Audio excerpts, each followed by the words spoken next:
Ok,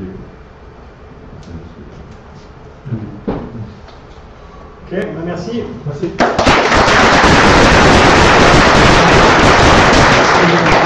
App Market. Est-ce qu'il y a quelqu'un qui doit pitcher ou qui n'a pas pitché? Ok, c'est bien tout le monde. Voilà, donc dernière présentation pour aujourd'hui. Profitez-en.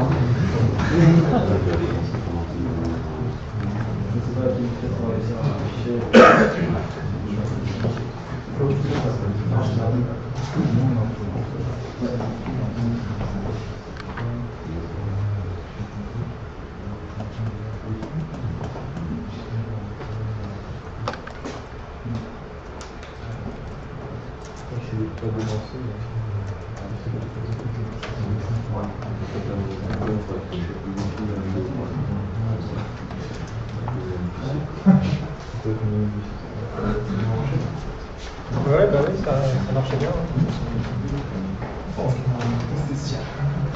Vous avez besoin. C'est un site web, C'est un site web ou c'est. Ouais, mais qui est pas dans le local. Qui est en local. Je sais pas pourquoi ça s'appelle.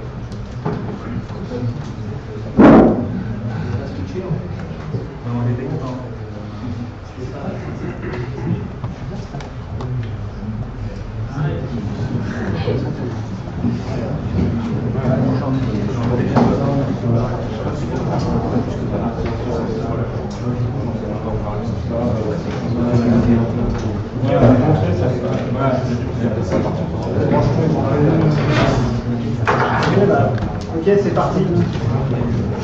Donc, nous, notre idée, c'est d'exploiter le fait que Internet, c'est l'endroit où on va pour résoudre nos problèmes. C'est-à-dire, dans le cadre de la programmation, par exemple, c'est vraiment flagrant. Sur Stack, tout le monde va sur Stack Overflow pour trouver les réponses. S'ils ne les trouvent pas, ils vont poser la question. Et en général, il y a des gens de bonne volonté qui vont résoudre les problèmes des gens. Mais des fois, ça ne suffit pas. Des fois, il faut plus d'intelligence que les gens sont prêts à fournir, ou plus de puissance de calcul, ou plus de temps. Et donc, il y a des problèmes qui ne restent pas résolus. Et donc, notre idée, c'est d'utiliser le pouvoir de Bitcoin pour faire ça, en faisant un site dans lequel on va pouvoir soumettre des problèmes dont on sait peut-être la solution, peut-être que c'est juste un challenge qu'on veut proposer, ou peut-être qu'on ne connaît pas la solution, mais on sait reconnaître en tout cas une bonne solution à l'aide d'un programme ou à l'aide d'un programme. Et donc, les gens vont aller sur notre site pour proposer des problèmes et leur adjoindre une récompense en Bitcoin. D'autres gens pourront rajouter des récompenses s'ils estiment que ce problème est intéressant et qu'ils sont aussi intéressés par la réponse. Ils vont pouvoir contribuer également. Et ensuite, n'importe qui va pouvoir venir sur ce site et proposer, alors si c'est juste une réponse, proposer une réponse au problème, si c'est un programme, proposer un code source. Et s'il valide le test qui a été demandé par la personne qui a soumis le problème, il va recevoir automatiquement les bitcoins. Donc, la personne qui va résoudre le problème va avoir la garantie d'être payé s'il résout le problème, ce qui n'est pas forcément le cas si c'est juste une promesse qu'on fait par mail, particulièrement sur Internet avec l'anonymat. Si on veut à la fois pouvoir préserver son anonymat et faire ce genre de choses, c'est un petit peu délicat. Donc c'est quelque chose qui est bien sur Internet. Peut-être qu'on faire une démo. Et donc on peut montrer. Je suis secrétaire, je rentre comme ça. Ouais, voilà, le vélo, Et voilà, donc on arrive, l'interface c'est assez simple, on arrive, on veut soit essayer de résoudre des problèmes, c'est-à-dire essayer de gagner de l'argent comme ça en donnant du code, d'uploader des programmes pour résoudre des problèmes que les gens ont posés. Soit on a un problème et on veut le soumettre. Alors comment on fait? Donc voilà, on a un formulaire de description du problème avec donc évidemment un titre, une description à donner et puis éventuellement un benchmark à proposer pour vérifier que l'output sera correct. Et sinon on peut directement chercher à résoudre un problème. Et donc on peut avoir des problèmes qui sont déjà posés comme ça. Et donc un problème, à quoi ça ressemble? Eh bien c'est tout simple, on a une description du problème, un nom, et puis évidemment ici on propose donc directement l'adresse Bitcoin sur laquelle on peut mettre des fonds pour donc la bounty, la valeur du problème. Chacun peut ajouter un peu d'argent pour attirer donc, les utilisateurs et leur proposer de résoudre le problème. Donc on a incorporé évidemment CoinBet, on peut incorporer un payment button aussi. Et donc maintenant on veut, voilà, là on a directement l'adresse Bitcoin sur laquelle les fonds sont déposés. Donc c'est complètement transparent parce que les gens peuvent vérifier qu'on ne triche pas. Ils peuvent vérifier dans la blockchain ce qu'il y a sur l'adresse. Et ensuite quand on résout le problème, et bien, donc, je sais pas, je peux soumettre une solution éventuellement pour vous montrer. Donc ça c'est un problème web qui demande l'addition. Voilà, enfin je sais pas si publiquement je le crée. Donc on peut créer un problème qui demande juste qu'on résolve une addition. Voilà. Addition ici aussi. Et puis donc on demande un input. J'envoie un benchmark. Je envoie la solution au benchmark. Et je dis qu'on va le laisser, disons, une journée pour que les gens puissent le résoudre. Voilà, bien sûr, on peut sélectionner un temps pendant lequel on laisse la prime sur le problème, et puis au bout d'un moment, ça nous revient à nous parce que on va laisser de l'argent. C'est pas encore fait. On rembourse tout. Et donc maintenant, je veux résoudre, j'envoie mon fichier addition.c qui lit sur l'entrée standard, affiche sur l'entrée standard les résultats. J'envoie mon adresse Bitcoin pour être payé. Et j'envoie, et si ça marche, on gagne le bounty, clairement.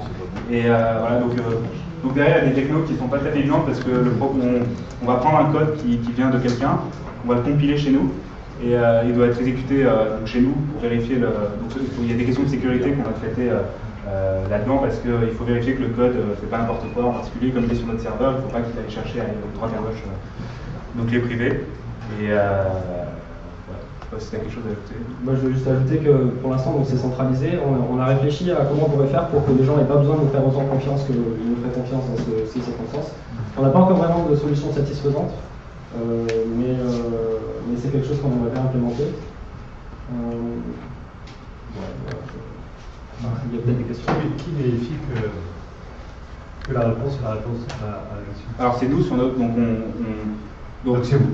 Ouais, c'est nous qui vérifions ça. On vérifie que la question marche bien. Je ne sais pas la personne qui pose la question. La personne qui pose la question peut mettre un test, par exemple dire si c'est une solution facilement vérifiable, un problème dur avec une solution facile, peut mettre un test et le test est vérifié automatiquement, mais c'est tourné sur notre machine.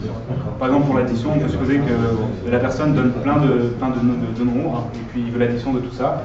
Et donc il a un fichier d'exemple où il a fait ça pour un certain 10 nombres, il a fait la somme et donc il a le fichier d'exemple avec l'entrée c'est 10 nombres et puis la sortie c'est la somme. Et nous on vérifie que le programme qui a été soumis par l'utilisateur fait bien ça. Mais il ne voit pas l'input évidemment. La personne qui soumet le code ne voit pas l'input. Comme dans les concours de programmation en fait, c'est assez standard. Est-ce que vous pourrez mettre une notion de performance pour les temps d'exécution? Oui, bien sûr. Et comment vous gérez la différence de puissance de calcul entre la machine développeur et la machine... donc ça c'est déjà géré en fait, c'est déjà géré dans ce qu'on appelle la sandbox qui exécute ça sur notre serveur. On peut donc dans le formulaire on va évidemment ajouter des paramètres sur le temps d'exécution etc. possible. Mais après c'est un des intérêts aussi de mettre un problème dur avec une récompense. Ça fait que beaucoup de gens vont essayer avec des puissances de calcul différentes et au final on a des tonnes de personnes qui travaillent sur notre problème alors qu'on a eu finalement une récompense qui est assez marginale par rapport au nombre de personnes qui peuvent essayer. Donc ça c'est dans le cas où on ne compile pas sur notre serveur mais où on demande juste de fournir en réponse et qu'on évalue. Au niveau de la sandbox, vous utilisez quoi? On a utilisé on l'a un peu modifié, on a utilisé un logiciel qui est open source qui s'appelle CMS, qui est justement utilisé un peu pour les concours de programmation. Les Olympiades de mathématiques, je crois. Les IOI, exactement. Et les Olympiades de mathématiques, donc. Et donc on l'a un peu modifié et c'est comme ça qu'on arrive à protéger un peu le serveur. Enfin, complètement. Et derrière le site web, donc là on l'a fait en Haskell, parce que donc ça on a voulu qu'il y ait une structure forte avec du typage, etc. Parce qu'il y a des vraies questions de sécurité derrière. Pardon. Ok, merci.